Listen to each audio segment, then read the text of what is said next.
I am privileged to welcome Jovita Tam, who is a good friend of mine. Jovita is an operator with a unique skill set. She's trained as an engineer, she's qualified as a lawyer, and she also does some yoga on the side as well. She helps people and businesses figure out where they want to go and then helps them get there. Welcome, Jovita, to the podcast. And I'd love to open it up to you, hear more about your story. How did you get through all these different twists and turns, and what led you to where you are today? Hey, Chris. Thank you for having me. I'm very excited about our conversation. So actually, it's really funny. When I got your LinkedIn message saying, "Hey, do we want to do this together?" It actually reminded me of an interview question that I got a good number of years ago, Mhm. where I was asked whether I become more risk adverse or risk taking as I age. And I think that's very appropriate to our topic. Thinking in the age of AI, right? What's changing, communication skills, and so on and so forth. So my first reaction was very much like, "Wow, this is a very good question. It's not something that you typically get in an interview questions. Like normally people ask you to walk them through your journey at work and people like maybe zero in on a particular part or whatever, right? So I was much younger back then. So one of the first things that kind of flashed through my mind was other people's voices and judgment of, how risk adverse or risk taking I was in that area. And then, that took hold for about a second. And then I smiled and paused and I'm like, yeah, that's not me anymore. I figured it out. It's about my voice, right? And I know earlier you mentioned about, unshaking confidence. And I think very much confidence is not about not having any fear, but it's about how you handle it and we grow and we mature through our journey. So thereafter, internally, I sort of went and tried on the two different answers, right? I tried on the answer of I'm more risk taking as I age, right? And the investor side of me sort of reacted to that and had an ink kind of a feeling, right? Because it didn't feel right per se. And for example, in sort of like the investment, particularly if we think about retirement investment, a lot of people would say, hey, as you're getting closer to retirement age, you shouldn't be as risk taking with your profile. You should be more risk adverse with things. And so that definitely didn't feel right. And then after that, I was like, does it make sense to associate, risk aversion with age, right? And then I set that aside and then I was like, let's try on the other bit of the answer, which was I deliberately more risk taking? Sorry, the other side I tried on was I more risk adverse, right, as Mhm. I age. And I was thinking that, at the time I was still making decisions where I would get up and move to another country because after some analysis, I feel like that, hey, it would be better for my career. It would be more of a life that I want. I just at the time applied for a provisional motorcycle license. Riding motorcycle is something that I've always wanted to do when I was a kid. When I was growing up in Canada, I did the math, and if I had that license and the driver's license, it was going to increase my premium for, kind of my regular driving insurance. And I was like, not going to do it. And then eventually I was like, okay, I'm ready. I'm going to do it. I'm going to start the journey. So I applied. So that part of the answer didn't feel right as well, that I was getting more risk adverse. Then I think something clicked. It wasn't an either or, and maybe I was thinking either or because of the way the question was actually framed. It was a lot more nuanced than that. But what I've realized, though, at least for me, is that my relationship with risk has then changed, right? I understood it a lot more clearly over time and I understood it differently than from the past, right? And tying back to the theme of communication and I think AI is a very powerful tool, right? On one hand, we sit here and we think about with the availability of the tool, what can we do with it? But I think the mere existence of the tool and the availability of such a wide tool, like a wide and powerful tool for so many people, also mean that our relationship with many things are necessarily evolving. So the answer isn't necessarily A or B, but maybe it's just different altogether, sort of a thing, right? Mhm. And so back to the motorcycle story. At the time, shortly after that, I actually got the news that one of my good friends got into a really bad motorcycle motorcycle accident. Accident.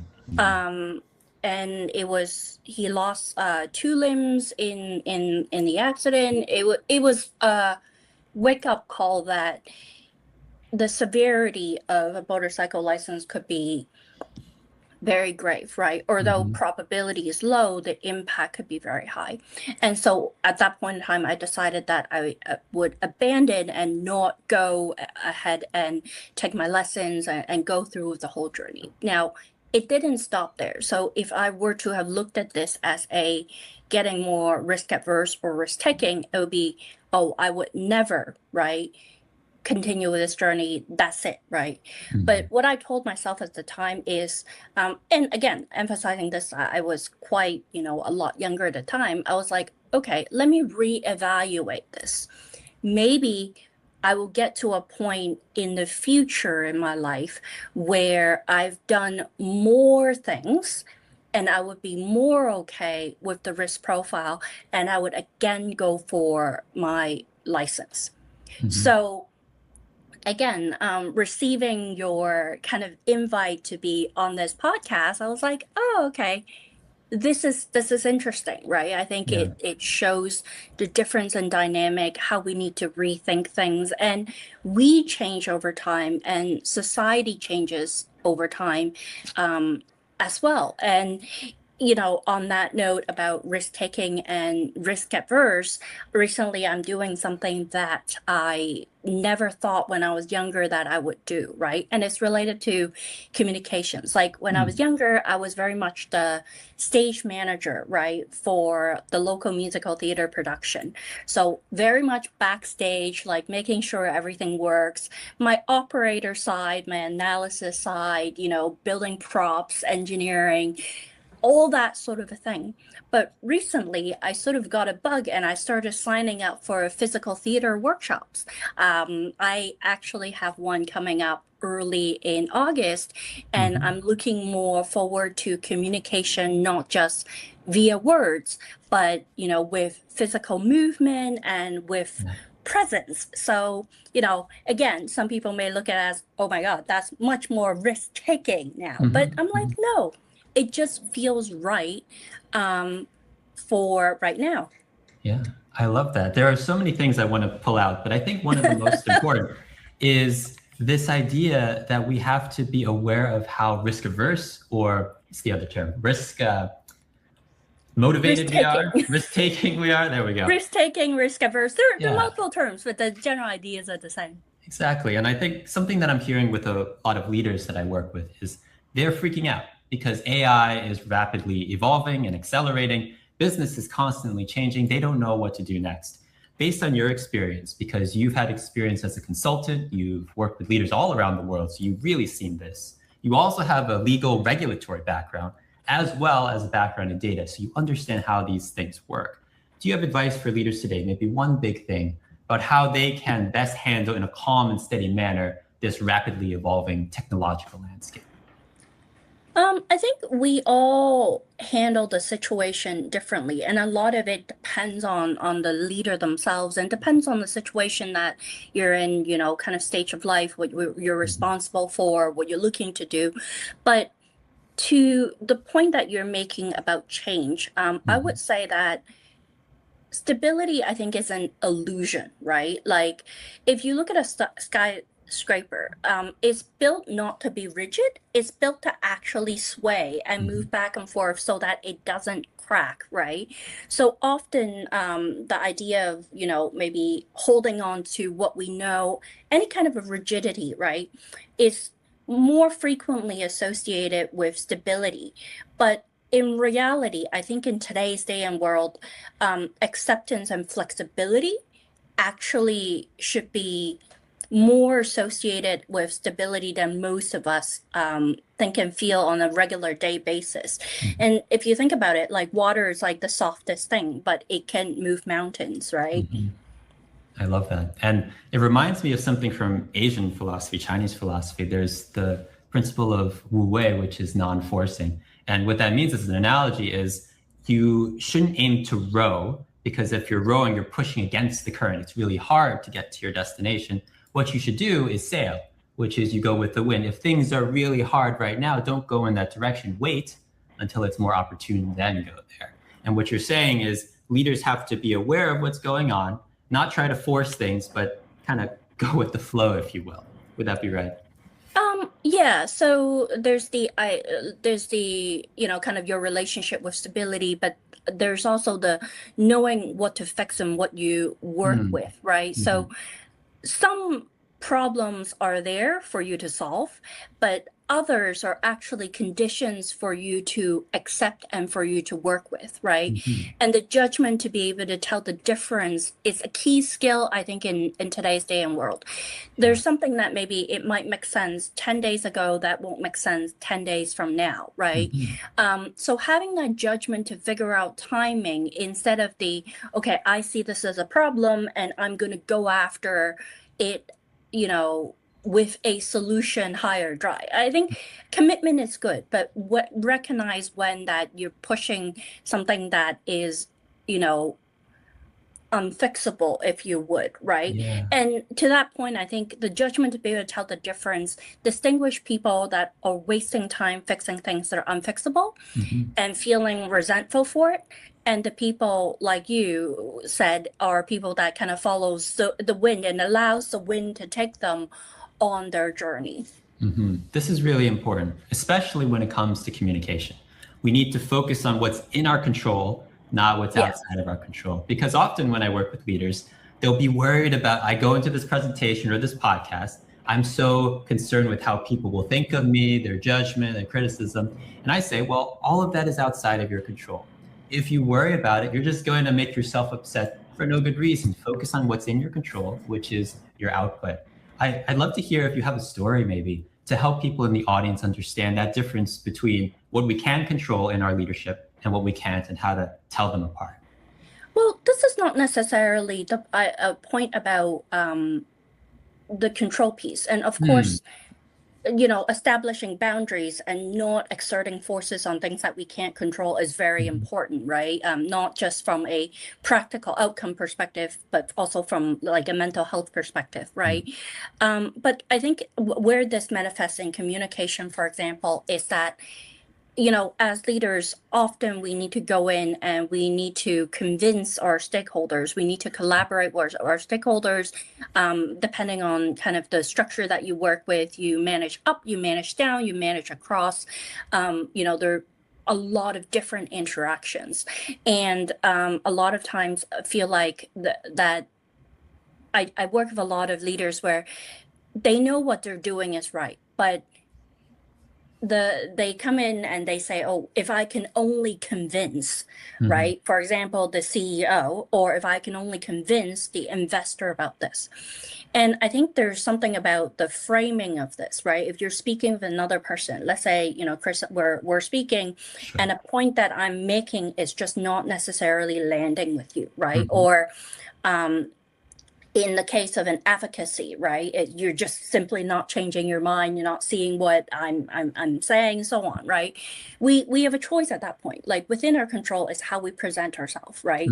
We can talk until we turn blue. We have the option of maybe changing our frame, changing how we present the information, right? But at the end of the day, you may still not agree with me, or your actions or your understanding may still not change, right? And so in that case, it'll be talking about the control piece. I've done everything within my control. But I think there's something more subtle within that when I say, you also sit here and you look at it as if you're seeing the world in a certain way, right? You have your framing shaped by your experience. I have my framing shaped by my experience. And this happens in multi-stakeholder situations a lot. Like, let's say stakeholder A, it has certain responsibilities, certain academic background and training. Stakeholder B have something different. So necessarily looking at the world in a different way. I can come in and I can explain from the frame of my training, my responsibilities, or I can learn to choose to communicate in the frame of stakeholder A and stakeholder B, right? So I think that's what that is that I'm referring to. Yeah, I want to dive more into this. This is a key point. A lot of people in the audience, I imagine, are wondering, they're in situations like the one you described, where they speak to multiple stakeholders. They want to convince people of something. I was just doing a training earlier today where we were talking about how do we design presentations for different audiences. Based on your experience, what are maybe some key tips that you would give to leaders for how to perhaps read the room, make sure that you convince people from different backgrounds, especially ones different from yourself? I would say the first tip, if you have multiple stakeholders in a room, is to keep it simple and have a very clear goal, right? You know, don't have too many analogies, don't have too many points, have the one thing that you want people to align on, like a key message. Let's say you're falling asleep, like, 95% of the presentation or whatever. This is the key message. This is the one thing I want you to walk away with, kind of an idea. So first of all, keeping it simple so that you are kind of limiting where there could be tension, and you're focusing the energy, right? One thing at a time. And to your point about different stakeholders, I think once you have the one thing, right, that you have, it's important to kind of get into character of the other individuals that are in the room and be like, well, why does this sit well with me, right? If, let's say, I'm the head of HR, I'm the head of marketing, or, I'm front office, I'm holding a business unit, or sometimes it's two different leaders, same role, different geographical area. So there could be a different cultural understanding, right? If I were that person and I'm tasked with what they're tasked to do, what is this thing to them, right? Like, as in, what is the ask, right? How would I see it, right? Where do I see risk? Where do I see reward? And I think it's important to be able to kind of go through that in your head, not in the meeting itself, but as part of the prep of the meeting going in, so that at least you have more of an awareness of what might come up. Of course, going in and staying open and actually listening to what the stakeholders are saying is ultimately important, right? Because it's not the conversation in your head, it's the conversation in the room. But just recognizing that what may be completely obvious to you and makes a lot of sense to you could come across very differently to another individual, and it could be perfectly legit, right? And I think that's a start. I love that. It's easy, especially for us, many of us being technical professionals, that we know our field and our domain of expertise. And when we talk to someone else, we assume they know the same thing and have the same mental model, but that's often not the case. And as we talked about earlier, we have to know how risk averse is each person in our audience that's a key decision maker. That could differ. And we have to adjust our communication accordingly. I'd love to pull in something from earlier in the conversation too. You mentioned you have this background with theater, getting not only behind the scenes, but also on the stage itself. And I know we talked before about how you have done some improv. I'd love to get your insights from that, because improv theater is this rich source of material for answering questions on the spot, for example, in a difficult meeting or presentation. Is there anything that you learned and would love to take away and share with the audience on improv and answering questions? So I think I more did a comedy course, that's right. and I was like kind of presenting that. Did do a few improv workshops, but I think that in itself is an art form that requires a lot of practice, right? Yeah. So I think thing number one is practice, right? If this is your first time doing it, recognize that, hey, this is my first time doing it. Cut yourself some slack, right? Start there. I think the next thing is plan for edge cases, right? It could be that you've planned it, or you've been thinking about it day in and day out, and the thing that comes up is exactly on point, and you're just flowing and gliding through it, and that's great, right? But it could also be that this thing is completely new, right? Going back to my example that, I was in an interview and the person was asking the question about, risk adversity and risk taking, and I did not see that question coming, right? And so in that point, like, I was like, well, what's the worst case scenario? I pause and think, right?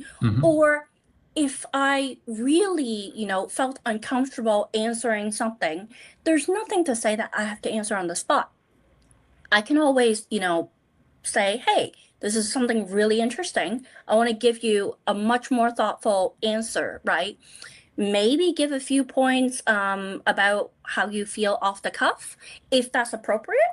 Or it's perfectly legitimate to say, hey, I'll come back to you, end of the day with a more thought out answer. But acknowledge that, there's a point and that you will address it later. So I think part of the challenge, right, for a lot of people is the need to feel like, okay, I have to be able to provide an answer in the meeting on the spot. But if you ask yourself, is that necessarily the case, right? And a lot of organizations, yes, move very much at a fast pace, right? But would the person getting the response, would they want an answer that's inaccurate or maybe wrong on the spot? Would they prefer that? Or, is it really life or death, or can they wait 15 minutes until after the meeting, right? And I think having those two scenarios sort of worked out and doing the prep beforehand of, okay, this is the point that we're trying to get across, and knowing or having a general idea of how different parties are involved in different relationships, that's already, I feel like, 80% of the scenario. This is good, because so far we've talked about two different big scenarios in communication, one being presentation. And you mentioned how important it is to be prepared for the different audiences we speak to, understand what are their goals, their levels of risk, so we can come prepared to present something effectively. And the other thing is, this is the part most people are afraid of. What if I get a question that I don't know the answer to? Even in that situation, it's okay. As you mentioned, the number one thing, be okay with taking that pause, giving yourself time to think, not feeling that you have to give something perfect right there and then. You can ask for time to come back. So I love that. Actually, there's one more thing that came to mind as you said please. that, right? And I think this is relevant, particularly with, in the age of AI, right? Is how you kind of open this podcast. Is I think answers has become more abundant, but I think curiosity is a life skill. I've always been a very curious person. So I think here it's about poking, at the question, right? Not in a defensive kind of a way, but in a friendly kind of a way, because I think the most expensive mistake is that you have the right answer, but the wrong questions, right? So if a person is asking you a question and you're standing there going, hey, I don't have the perfect answer, right now and right here, what do I do, right? Then maybe start a conversation, continue with a conversation of, okay, so perhaps what's prompting you to ask this, right? Try to work with the person to better understand the question. And as you're working on the question with the person, because you're doing it day in, day out, like, we're not talking about getting asked a question that you completely no domain knowledge, no relationship or association with, right? You basically know this, right? For the most extent, for most leaders in those situations. So maybe spend literally a couple seconds, right? Couple minutes going through the question with the person who is asking, do the walkthrough together. And naturally, I think that you will arrive at the answer that's appropriate.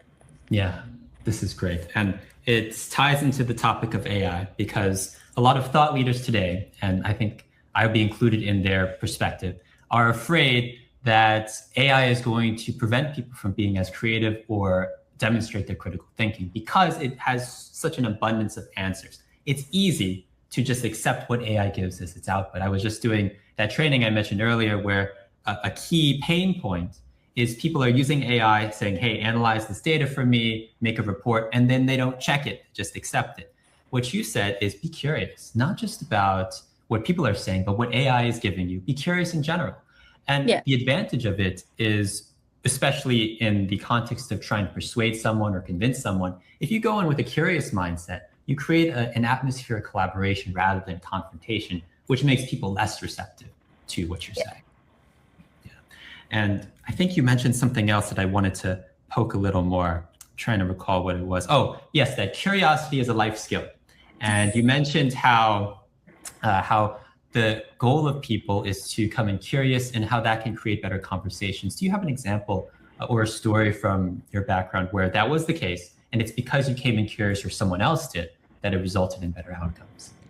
And I think I have a personal story. As you've introduced me earlier on in this podcast, I come from quite a diverse background when it comes to academic training. And if you look at the clients I've worked with, definitely, been in Asia, been in North America. I now currently live in Europe. I've worked, with clients where it's very small startup, working directly with kind of founders or founding teams. And I've also had the privilege of calling really big companies, financial institutions, my clients. So looking at that, I think it's the curiosity that drives me. It's like, oh, okay, well, let's do this, right? Instead of having a solid frame of, it has to be X, right? It's like, okay, this seems interesting. Let's explore and to see where this takes me. It doesn't mean that there's no planning, but it means that I know it's not a default for me. Yeah, I want to unpackage that. That's an important point where curiosity is important, but that doesn't mean we shouldn't be prepared. I imagine that some in the audience might wonder, okay, we can be curious, but is that too flexible? Are there instances where we should be assertive and stand our ground? Do you have examples of where that might be the case? Well, I think that depends on the person, and it depends on what we're talking about, right? So if I'm not saying, hey, be curious and see what happens if we push criminal law and see if you get sent to jail. That is not the correct use of curiosity and not what I'm recommending, right? So there are definitely many situations where, there is a form of rigidity and structure and rules.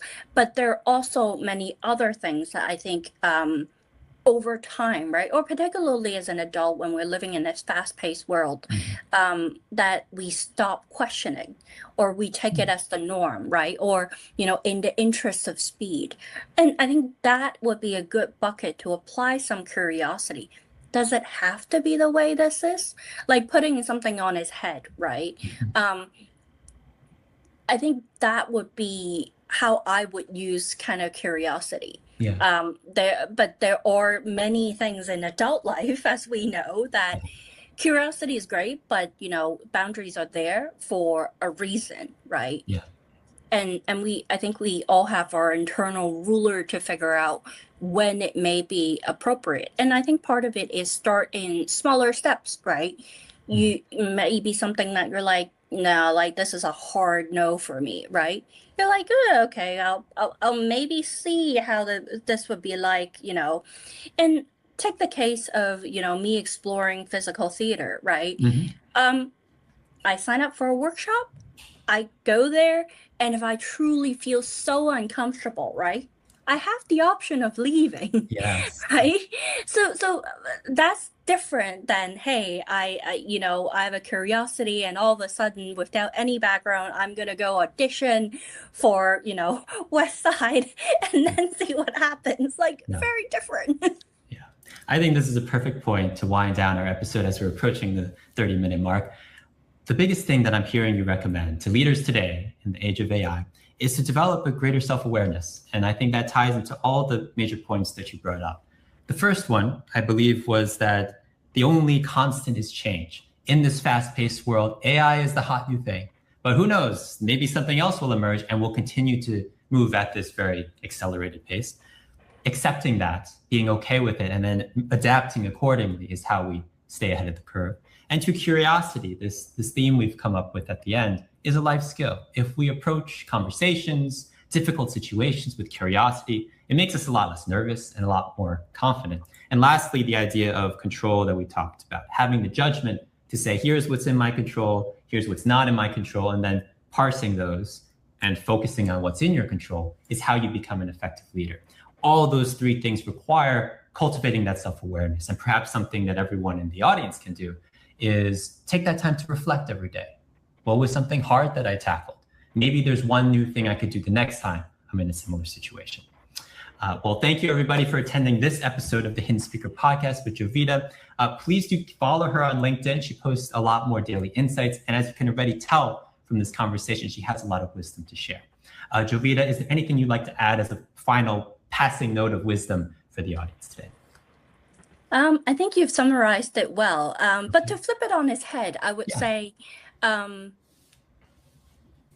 instead of just looking at change as a constant, explore your relationship with flexibility.